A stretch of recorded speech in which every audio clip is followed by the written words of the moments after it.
So, yeah, I just want to say well done to you guys. You've reached the end of week 1. I know there's a lot more in this course than any of the other courses. You can make it, but remember you got 10 weeks access, and of course I'll give you longer if you need. So don't stress over things, because I have had emails where Kushnam is not going to be joining us for the rest of the course because sadly her mum's taken ill. And Caroline has told me that she realizes that she's probably not going to be working with communities because it's incredibly complex. So she's going to keep up with the course, but otherwise I think it is really just us guys. Because there's one other whose name I'm afraid I've just forgotten, who also said she can't keep up at the moment. So well done. You made it all to the end of week 1, and I hope you found it interesting in week 2. It's coming up. So our question for today, or our first one, is from Glenn Martin, who wrote one of the books that I've got in your Communities in Conservation library. And he says that creating role models in a community that will enlist others on their cause. So not just forming another conservation organization run from head offices in Nairobi. That is our aim. And today I have been making the knowledge module on change makers and how important change makers in a community are and identifying them. So change makers are the people who will be the role models. So how do we go about, well, first off, do you agree, Maya?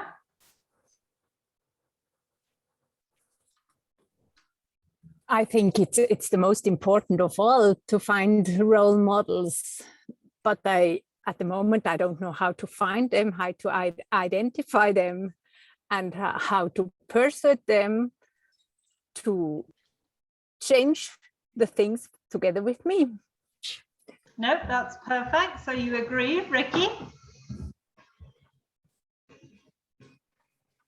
Yeah, I mean, I think seeing something in action is always a pro versus just kind of in theory. So a role model is helpful. And I don't know, I mean, I like the models that came up in that scale of measurement knowledge thing, kind of maybe using some of that to find someone who might fit a role model to coincide with what your goals are. Yeah, but I would agree. I don't know if you want more than that. I'll agree. No, I think that's a good start because I'm going to come back to you. Katrina, welcome. I've just resent the discussion question that we've literally just started. So I hope you had a good weekend. Hello. Lisa, what do you reckon to that Glenn Martin quote? I absolutely agree. I think it's role models, and which I'm also taking to be people that are somewhat influential in the community. Would that be? I guess it could be two different things. But yeah, I think it's definitely once you get people. Yeah, and especially if these role models can see some sort of benefit while people are getting on board to show that there is some sort of benefit to them for doing it. That's helpful. I'm not sure if it always works, but. And sometimes remember that some people end up as a role model quite by accident. They're just doing the right thing at the right time, and suddenly, like Greta Thunberg, or they suddenly become role models. And I don't think she ever intended to be that. It's just happened. Ines? Yeah, I agree too. I think it's important to have role models within a community because people can identify to them, and they also know how the community feels and what their struggles are. So yeah. Yeah, definitely. Katrina. Sorry, I was on mute.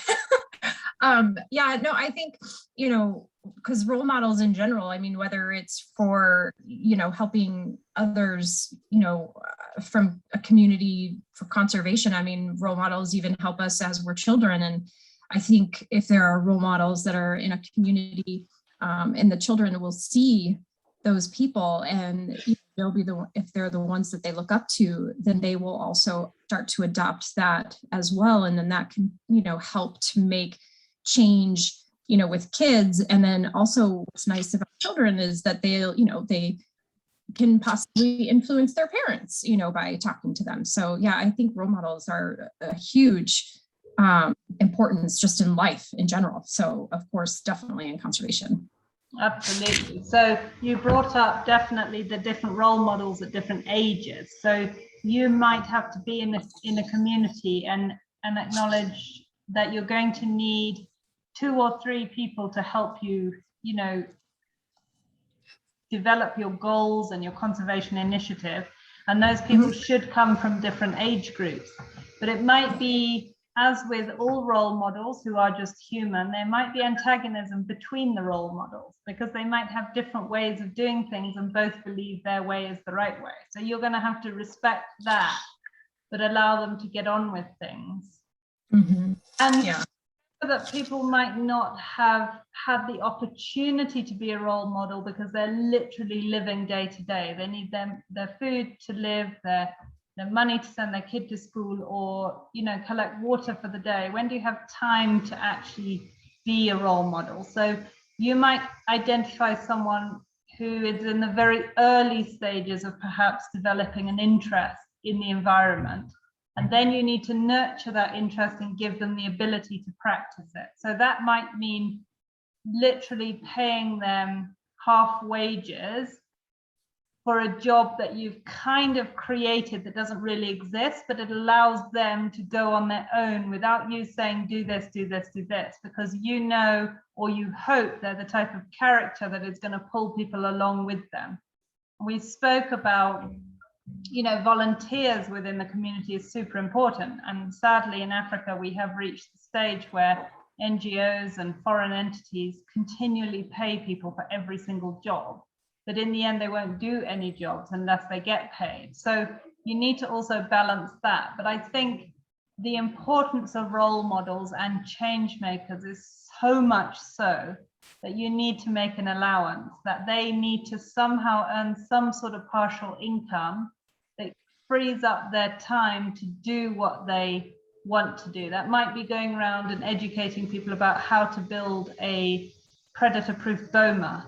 It might be, someone who has a passion for primates, who wants to conserve the forest for the colobus monkeys or something. And you can't get in there and direct that passion or that interest, because that's not why you've chosen that person. You've chosen that person who's going to run parallel to you with no interference. But all you're doing is quietly giving them the space to run that passion or to become that role model by giving them a financial backing. So how do you reckon you might be able to go out and identify these people? Katrina? So that's a good one. I think before you can really identify with them, you have to kind of understand more about them and more about their daily lives. So I think it's important, because if you're wanting to establish, a relationship with those folks, then they need to know that you actually have an interest in who they are. Okay, but hold on. So you're saying identify with them, because that's Yes. a whole nother thing than just identifying those people. Because also remember, if it's a role model or a change maker, you might not want to have your organization so linked to them, because at some point you're going to have to hand over the running of that project to the community, and having those role models or change makers already there without your interference will be quite a valuable thing. Whereas if they're only sort of running together with you, like they're interlinked with you in the organization, that might create problems down the line. So rather think of how do you identify who they are in the very beginning. Well, I think so. Maybe it's better to look at to still understand their way of living. How do they make their living? So I think that's important to understand, because as you mentioned, if, do you provide them, part-time pay or something to be, one of these, these role models, so to speak. So I think first thing you need to do is you need to understand how they make their living, because then that can help you possibly start to think of ways that you could help them along with, helping your cause. Okay, that's a good one. Anais, do you have another one? No, I don't really know. I think that yes, by talking to different people, and you can see if some of them are more willing to be part of conservation or not, and then maybe focus on what interests them more. But So give me a way that you might see how interested community members are in conservation. well, I would say when you talk to them, like some of them could seem more interested. When you say, "Oh, I don't really know." Yeah, no, you're right. You can talk to them. So I'm aiming at something a bit more interactive. Lisa? Well, to add on to that, I think obviously before you start any of these projects, you have to really talk to the community quite a bit. But maybe it's as simple as, so if it's bomas that you're interested in fortifying, maybe it's offering some sort of discussion or something to see kind of who comes to some of these things and see who seems somewhat interested in improving their boma or maybe getting a free boma, whether it's a fence or something like that. And I guess that's one way of gauging interest. Okay, so imagine if I am talking to you five here, and I'm like, okay, I really want you to buy my communities course, which you already have, thank you. But anyway, I really want you to buy it. And you're like, yeah, well, I am interested and I do want to do it. And I am, an active member of my conservation community, but nah, I don't have the time. So what am I going to do? I think I would start trying to find a guide just for a walk in the wilderness and try to find maybe someone who can show me the birds or even more, all the mammals. So that's a role model who's very specific in nature. So what happens if you're taking a livelihoods approach? Maybe I would ask who is the midwife and ask the midwife to show me around, or someone of the authorities. Or maybe first find out if there are any communities in the community. Mm-hmm. Ricky, anything? Or association. I think, a lot with what's already said, but maybe just some observation, just some direct observation of who seems to hold some influence within the community and how they're interacting with each other, really paying attention to that.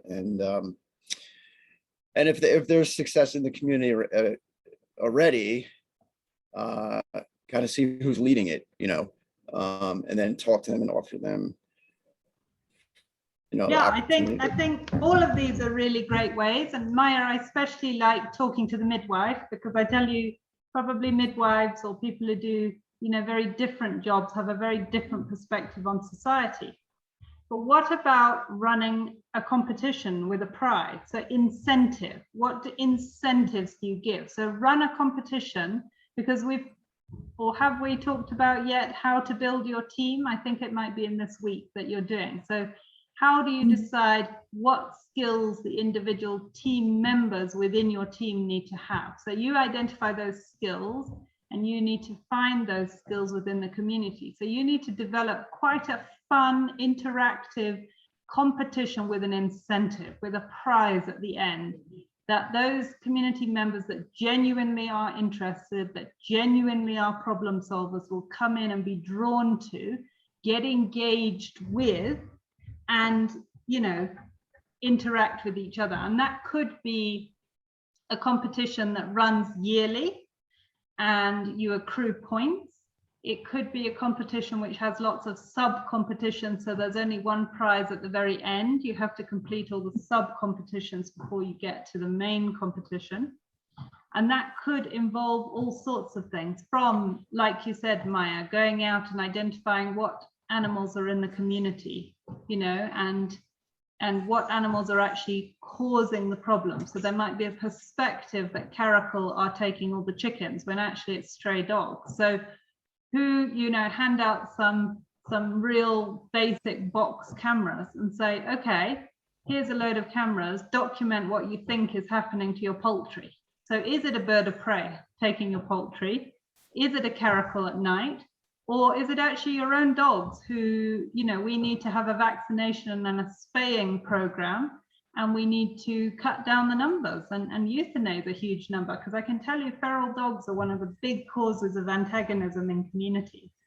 So again, this comes to thinking outside of the box. What would you need to do something, a bit of incentive? So where's that incentive? Maybe you can offer a trip to another community in an area that's doing quite well, and don't be a part of it. Just say, okay, here's the trip, off you go, you know, talk about things and see how people do things, you know.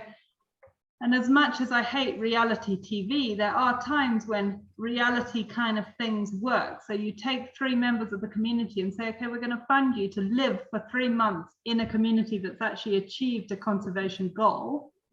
And they come back to their other community and they go, oh my goodness, like this is working and this is working, and there's fresh water at this point, and there's, you know, so these are ways to think outside of the box and to nurture your role models.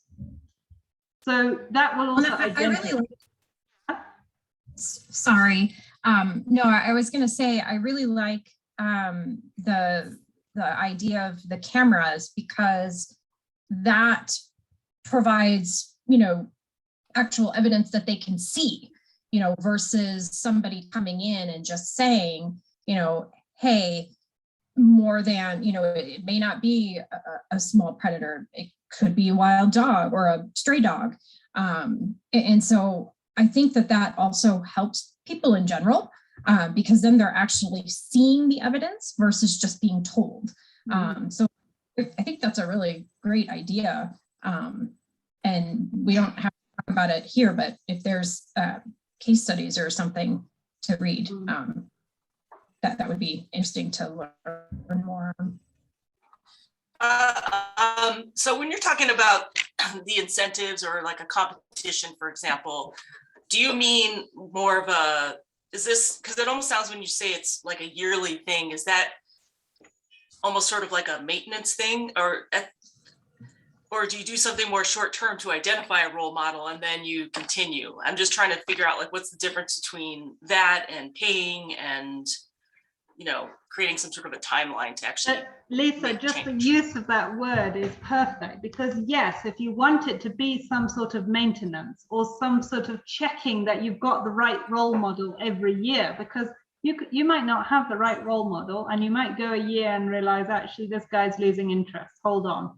Or you might find someone else has grown up to fill the position better with more skills. So when I say a yearly thing, it totally depends on how you view that. So maybe you do view that as maintenance. Maybe you do view that as identification of new and upcoming role models. Maybe you identify it as something that actually is wasting your conservation funds. So we're only going to hold it once, and we're only going to hold it, you know, 2 months into our project.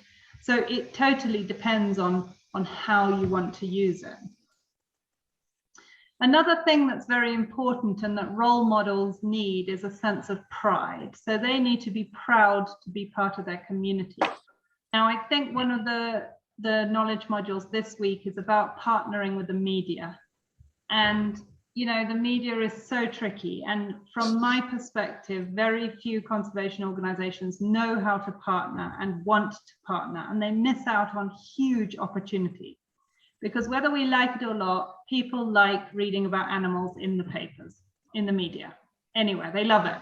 You know, that is demand. So if you do not partner with the media and you do not give them the correct story, they're going to make it up, because they know that they need it in the papers. They know that people want to read it.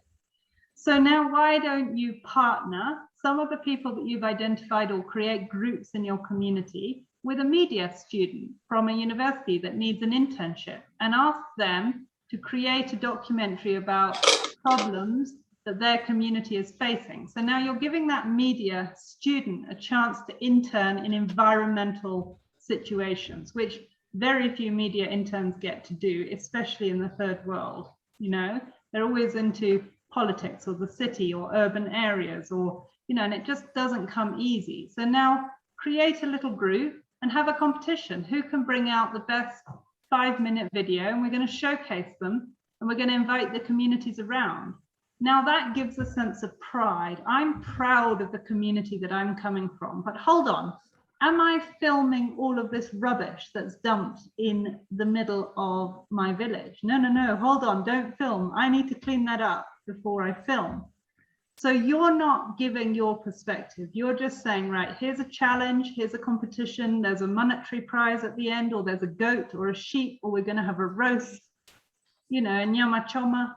And then you let them get on with it. And the media internship student will be able to build a story together with the community. That involves talking, that's interdisciplinary, because you're getting different groups to talk together. Someone from outside is coming into the community and they're having to give their perspective, which the media student might have lots of questions about. And hold on, I don't see it like that. And you know, so that's another way to kind of create role models or identify role models. Anyone want to come in on there, Maya? No, I'm just inspired, and in my memories of the ranger villages in national parks, you said it last time already with all the rubbish lying around. So you should start not just with ranger challenges to get money, but with this media project to show them how dirty their villages, the staff villages are. So yeah. Sorry, other roads. Yeah, so yeah, carry on, Lisa. No, I just think that's a great idea, because I think the more you can get locals talking to locals, I think the better information you'll get, which is, you know, like for the organization I work with having a local person conduct the interviews on behalf of us, it is just helpful. You're just able to break through in a way that none of us could by talking directly. And it's identifying, it helps you identify problems or issues that you might not have thought about, that come up in exactly. the, you know, in something, and you're like, oh, hold on, I never even thought about, you know, I don't know, pest rabbits coming and stealing the crops, because obviously that means there's not enough predators, you know? Yeah, like we always have the local women go through our questionnaires before we put them in the field, and it's very interesting, even just wording and what questions are appropriate to ask versus inappropriate, and then that always leads to something else about that we didn't know even before the questionnaire goes out, which is really cool. Yeah, I like what you're saying, because I liked how, if you're creating this kind of media and they're creating a documentary or whatever to provide, how it really kind of zones in on like what their kind of primary focuses are, and like where they might be missing some things, and like where you can come in and kind of educate further on the things that they're not maybe paying attention to. I like that idea. It's cool. It's not really adding to it, but I was just saying I like it.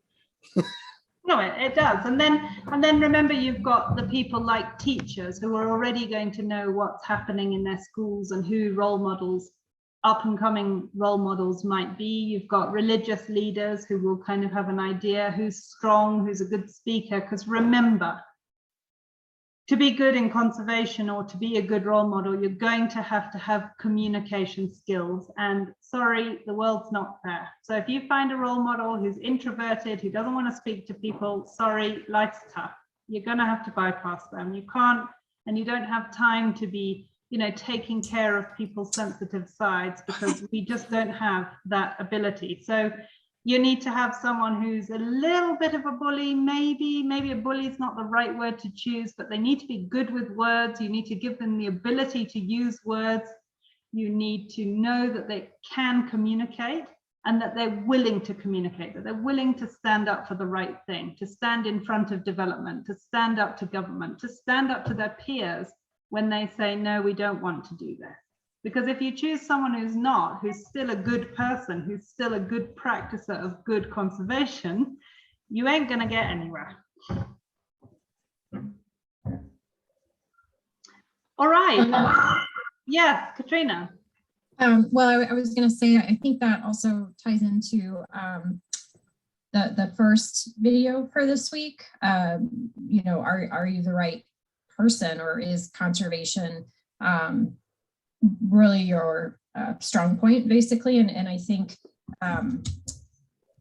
it's something that obviously people learn over time, and they can improve their skills and you know, help by educating themselves, you know, about different initiatives elsewhere. And I know that that's not always easy for people that are in the community if they don't have access to those things. And then that's where I think the organization that is helping to drive that initiative can help that individual to help them grow as, you know, someone who can actually influence change in their community in and of itself. So I think it's a constant learning for the individual and anyone who wants to be involved in conservation, because if you're not continuously educating yourself, then how are you going to be a good steward for what species or what habitat you are trying to save?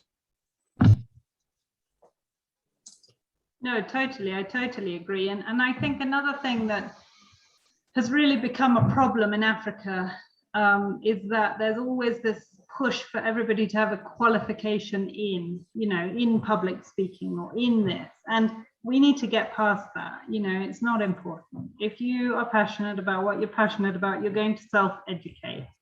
And if you're going to self-educate, you're the right person for the job because you have drive and you have passion, you know. So we have to also get past that and get other community members to accept whoever's going to be your role model, because they might later on take up positions in the organization when it's handed over to community that are valuable and needed, which their community would push against if they didn't have some sort of qualification. And it does happen, sadly. And I know many people who are bypassed, but who know more than the people who hold the qualifications, you know.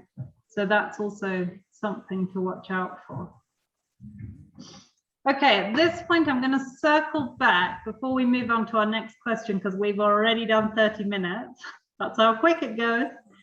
Is your 6 dimensions of culture. Now, Maya, you were not too keen on those and didn't feel how it fitted in. If I remember, Ricky, Lisa, Katrina, you were quite interested in different parts of them. Someone mentioned Kamako. I think that might have been Ricky. So that's all very interesting. And Nace, did you find that interesting, the 6 dimensions of culture, or you haven't got there yet?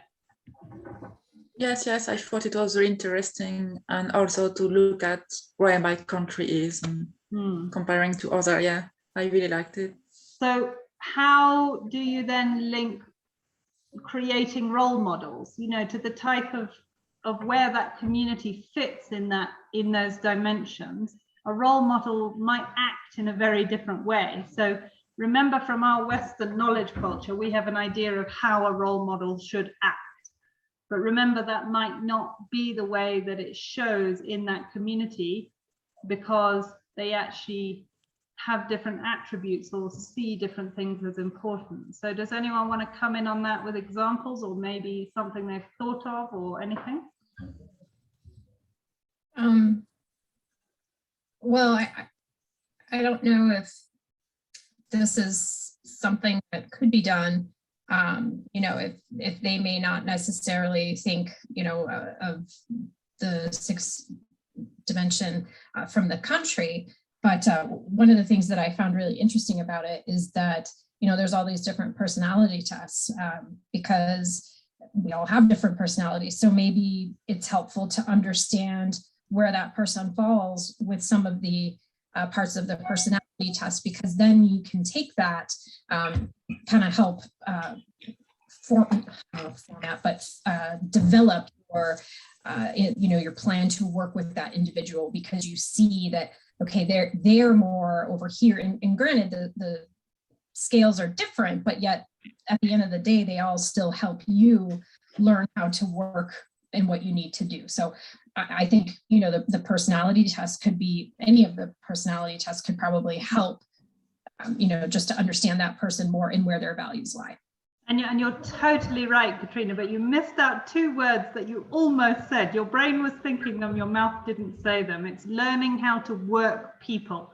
And learning how to work people is one of the classics. And if you have to do personality tests, if you have to figure out psychology, they are all really important. And when you get onto the knowledge modules about negotiations and dealing with conflict, you have to ask yourself, what type of negotiator am I in a crowd with an individual? If things are in conflict, what type of negotiator am I, at the beginning of the month compared to the end of the month? Can I deal with conflict at the end of the month? Because if you can't, don't set up a meeting to try and sort it out at the end of the month. You need to set it up, at the beginning of the month, when you don't have the pressures of your deadlines from your donors on you. So yes, that's really important. Anais, anything to add there?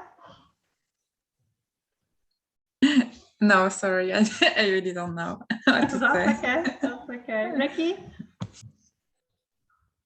Yeah, I don't know. I mean, I'm just agreeing with a lot of it right now, but yeah, I mean, it seems good to get, because I mean, I think as a negotiator and stuff too, it's important to be pliable, because no situation is the same ever, whether it might seem like it's the same, there's a different individual involved, or the day is different, it's hot that day or whatever, so it might affect them differently. So I think noticing everything in the environment and within the community, and making sure that you're flexible and pliable.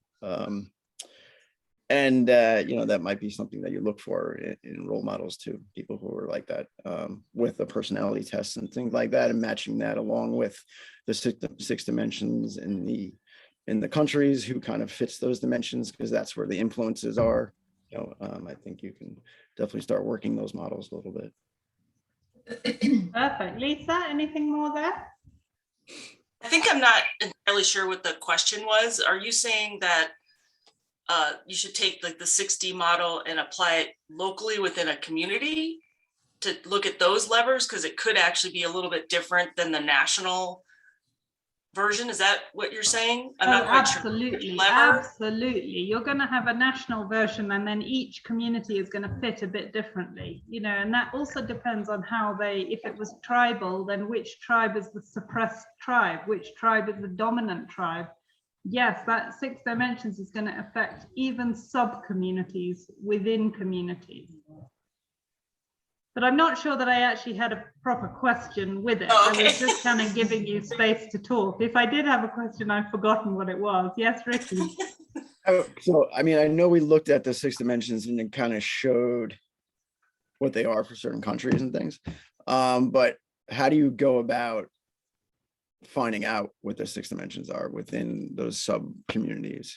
Well, you can't take it as, if you set out to do it properly, you'd be doing a whole PhD on that. I mean, really, that would really take a lot of time. So with all of these things, you've got to have the tools at your hand to basically understand them, to basically know how to apply them, and to get an overall picture. So it's like having that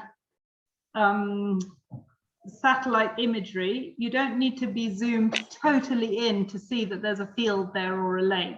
You just need to be zoomed in enough to kind of get the idea of the culture. So you wouldn't need to go in there and say, right, I got my assessment sheet, let's figure out these 6 dimensions. You would just need to have a good idea, jot a few notes down, and just get an idea of where you feel they fit in. But what I think would be a fascinating study for someone to do is to look at community conservation projects that have failed, and ask, have they failed because they haven't fitted in with where that community may sit within these dimensions? And as far as I know, nobody has ever done that. So, because I think the 6 dimensions is very much an economic and business idea, but this is again interdisciplinary. There are so many ideas that have crossover.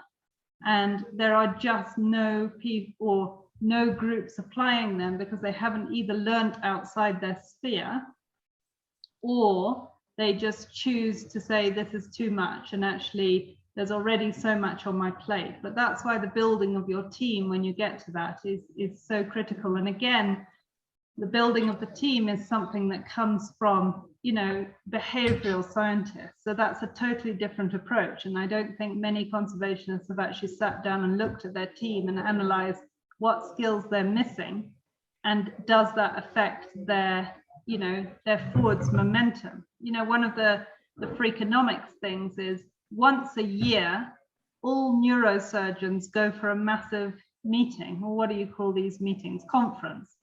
So for 5 days, all neurosurgeons are at a conference. So what happens in the hospitals on those days? Is there more people dying? Are there more disasters?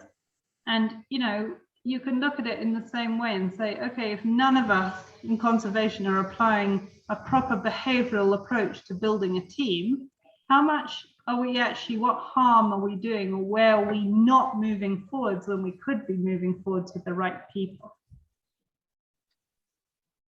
Maya, anything to add? There's no question. Well, there are many questions. Oh, right. I think interdisciplinarity is very, very important.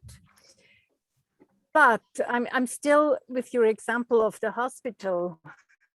You need to invite the best people to make the changes afterwards. But that's the next question, to identify them. Yeah, and that's Preparation tricky. of a big preparation for big conferences should be very long and very intense to identify the correct people. For Yeah, sure. I was actually, I bought the book that I think it all came from, the 6D, because I just think it's so interesting, and there's a whole thing that I think goes into great detail about it. Oh yeah. Name of the author? Yeah, it's cool. I just went to the website of Gert Hofstede or whatever, and yeah, he has a bunch of books and stuff. Because it is like, I think that traditionally in science, the behavioral part has not been taken seriously enough. So I think but it seems like it's now starting to become a more important part of research. You know, I think hard scientists look down upon psychology as, you know, not a real science, but I think it's finally becoming more of a real science. But I think sometimes, and certainly I see it, conservationists trying to solve these riddles or conundrums, and then you think, well, hold on, if you look at it from a perspective of someone from another discipline, you'd say, well, this is not a problem. Here's a logic chain. Yeah. And that's where we're missing out in so many places. Agreed. So then that leads us into our second question. Now, you will notice, and I have to apologize, I wrote down this phrase or this quote when I was probably about 15, and I dug it out of a diary that I remembered was there. Now, when I'm narrating my lectures or my knowledge modules, I tend to totally forget the number 90. So sometimes I say 95%, sometimes I say whatever percent. But anyway, I'm not sure where I got it from, and I haven't had time to look it up. But irregardless of that number, of that percentage, a lot of conservation work is with people. So our important question then, what then changes people? And surely that is the most important question of conservation. So why do we keep asking what is going to save our wild dog? What is going to stop climate change? We should be asking what is going to, okay, that's the book you just bought, is it, Lisa? Thank you. Yeah, sorry, I just threw in the link. Thank you. I'm listening, but it's an American Amazon, but you know, Okay. just can figure it out. I think I'm time, sorry. yeah, I think time is really important to change people. It's not going to happen overnight. So I think time and patience. Time you're and not- patience, and one other thing, Katrina, or anyone come in. What is the third thing? You need time, you need patience, but you really need, begins with C and has a Y in it.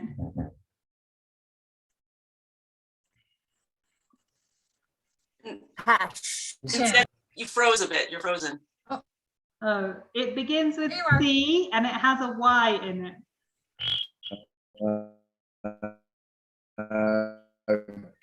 Connectivity, maybe? Catalyst. So I guess it's linked to connectivity, but you need catalysts. You've all frozen. Have I frozen?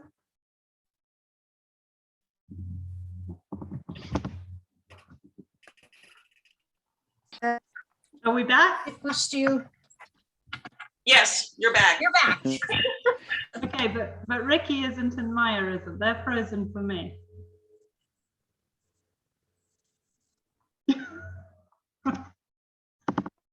I'm frozen. Yeah, still frozen, but with a big smile on your face, so that's all right. No, Ricky, you're not. I see you. Yeah, I'm moving. Yeah. Let's do some gymnastics. Okay, well, catalysts. Did you all catch that?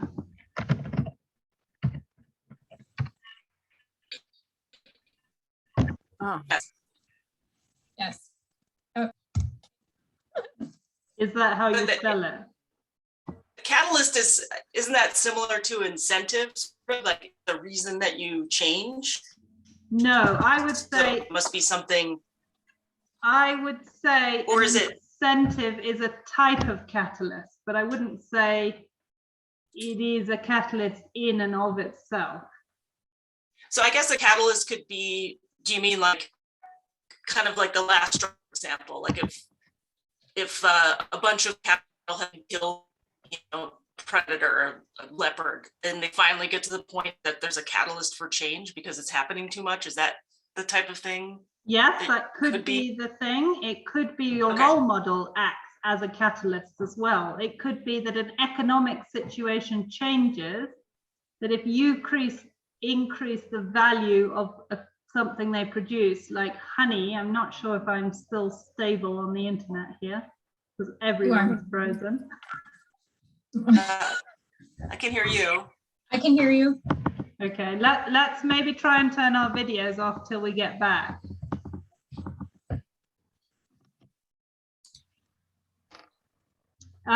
So yeah, I mean, if you were to increase the value of, say, honey, and then suddenly, if they're producing environmentally friendly honey and not using pesticides or burning the bees out, then suddenly that's a catalyst for change. I mean, look at the catalyst that Corona has changed for working from home.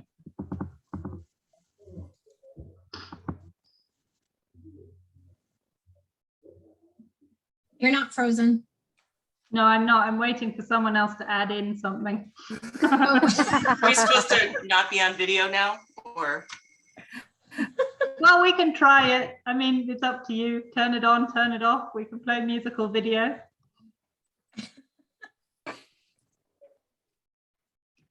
I'm sorry, can you Good repeat? example, though, sorry. Yeah.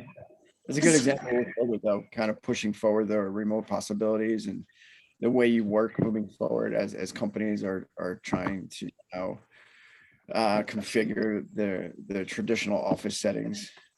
And that pushed it. It was always there, like you said, like that was even like something that was always there. The option was always there, but that, like you said, that spurred it on and kind of created it. And then they saw that the success was possible with it, that things were still able to, organizations and businesses were still able to be run, and they were actually maybe saving money. So Exactly. So if you can use and what we call a window of opportunity, and you might find that even conflict, suddenly there's this fight that happens in the community. And now don't look at that conflict and go, whoa, I'm going to walk away until that's over. Go, hold on, what's this conflict about? Is this a window of opportunity for me to have a catalyst of change? So to say, okay, you guys are fighting about flooding that's happening. But then why don't we get together and stop this flooding by planting trees? Oh, yeah, hold on. So you've now created, you've used that conflict as a window of opportunity to change a behavior, right? Because obviously we're going back to that question, 90% of conservation work is with people. So what then changes people? Are you looking individually or like with the community? Would it be like something just like providing some purpose or faith or connection within an individual can spur some change sometimes? Or yeah, I think all of that, and especially if you have changeover of leaders. So if a religious leader dies and a new one comes in, then take that opportunity, because they've now got to make a sort of relationship with their congregation, and maybe they could make something that would be valuable for conservation and for species. But remember, there's a time when you mention conservation and you mention that you want to save species, or you just talk about making better livelihoods.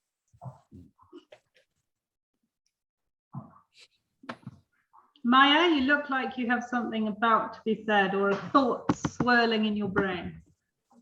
I'm just puzzled at the moment. I don't even get your question, or I forgot it again. What's the question? Well, I'm not sure. What question did I ask? Can somebody else help me out? I've gone too fast there. What changes people? Is that what it is? Yeah. So what changes simple. people? So for me, it's experience and awareness that changes people, or that's true. Maya, you're exactly on it, because things. Yes, no, but that's exactly it, because what creates knowledge? So what is knowledge? Well, knowledge is information that you've been given, awareness of all the situations where that information may play a part, review of situations, so where can you use that information or not, and experience. So without experience, review of situation, information, and whatever the fourth one was, I've just forgotten, that creates knowledge, right? So you can't have knowledge until you've had all of those things. So at the moment, this course for you is just information. You now need to go and act on it and be in a situation and decide where each thing is important or could play a part. And that eventually builds itself into knowledge. And afterwards, we have the experience of failing or not failing. But the experience of failing is so important, because, and it's like, Ricky, you asked about Camarco. Now, I actually used to work with Camarco. So I ran a project in the South Luangwa for ex-poachers planting herbs for lodges. And at that time, Camarco was considered not a success. And now it depends on whose perspective. And I don't actually know enough about Camarco to kind of fill you in on that. But what I do want to say is, what is a success? Like, you know, at what point can you actually measure an organization for success? Now, one of the phrases I've heard, you know, is, well, actually, you know, and she links to it in that HRV book, you know, we've got a biodiversity crash coming on, right? So do we need Prada level conservation, like incredible conservation, bend over backwards, deal with every individual of every community, make sure we're PC? Do we need that kind of conservation in small areas reaching few people? Or do we need average scale conservation over massive areas to combat that biodiversity crash, and then start working to build quality? You know, where do you decide how much is enough? When do you hand over the reins to community because there's enough? You've stopped a catastrophe. Okay, you haven't brought every animal back from the brink of extinction, but you've brought 98% of them. Then you have to walk away, because there's other communities. We have to have a level of conservation over the whole earth. We can't have good conservation here and good conservation here and good conservation here and think that we've saved the earth, because it doesn't work like that. And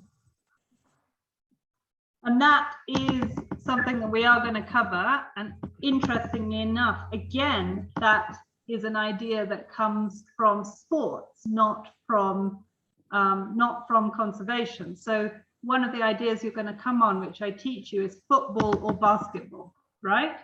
So in basketball, you've got however many players, but if you pay, you know, I don't know how much basketball players get paid, $1 million a month for Too much. yeah, exactly. But you only need one good player on your team. So you can have third-rate players, but you have the one good player, and you know if you're going to get the ball to him, he's going to score a goal. So it's a strong link game. You can afford to invest in strong links.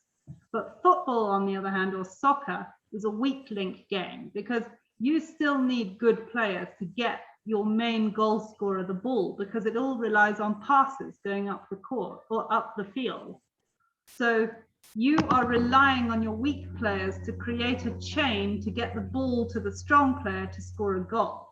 So what is conservation across the earth? Is it a weak link sport, or is it a strong link sport?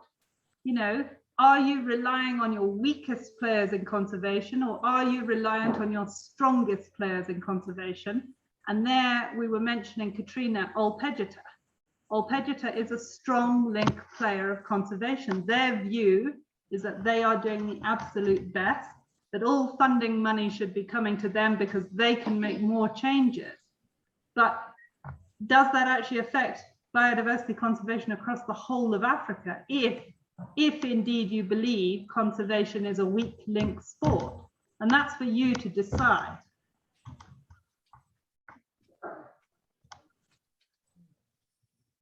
You know, and I think in many places, and to go back to Olpejeta, is how you deal with the media, and they are one of the ones who are successful at dealing with the media. But what does that bring them? It brings them more and more and more funding. So yes, they can do all the best job. They have all the best technology. They have all the best trained rangers. They have canine dog teams to combat every poaching event. Well, great. We've got this tiny little square of a private zoo. You know, there's no migratory corridors. There's no linking with everybody else who's a weak link player. So my personal opinion, and take this with a piece of salt or whatever, a grain of salt, because it's up to you, is that conservation needs to rely on its weakest players. So we need average or above average conservation initiatives across as far of Africa as we can get for us to make a difference. We can't have Prada quality conservation in 5 places in each country, and none of those 5 places, by the way, will speak to each other because they all think they're the boss and they know what they're doing and what they're doing is right, you know. And then nobody wants to take on the considerations of anybody else because there's no corridor between Old Pejeta and Old Jogi, so why should they talk? Yeah. Well, so it's interesting that you said that, because a year ago or so, I can't remember, I met with Fiona Miles at the time, had a meeting of the different sanctuaries in South Africa to try to, you know, so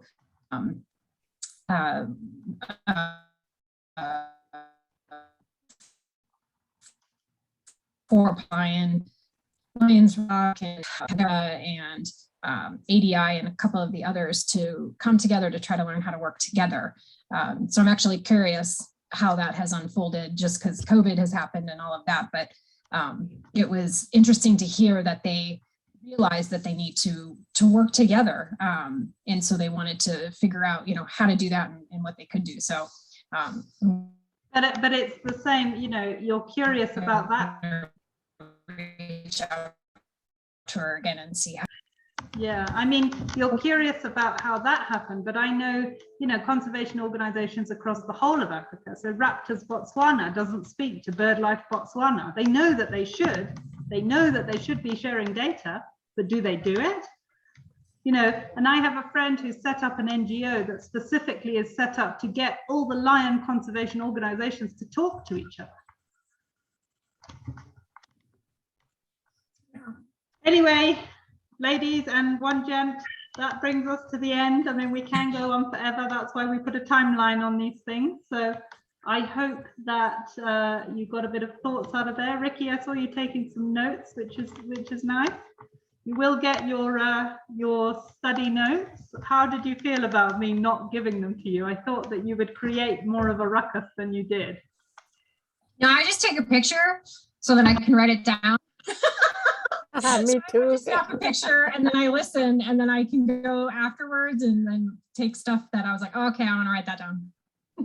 Yeah, I just feel that, you know, so much of it is perspective, that if I write it down, which I have written it down, then you tend to take it as proverb or whatever the word is, and it's not, because everything has a different perspective. And in this course, I don't think there's anything that's set in stone.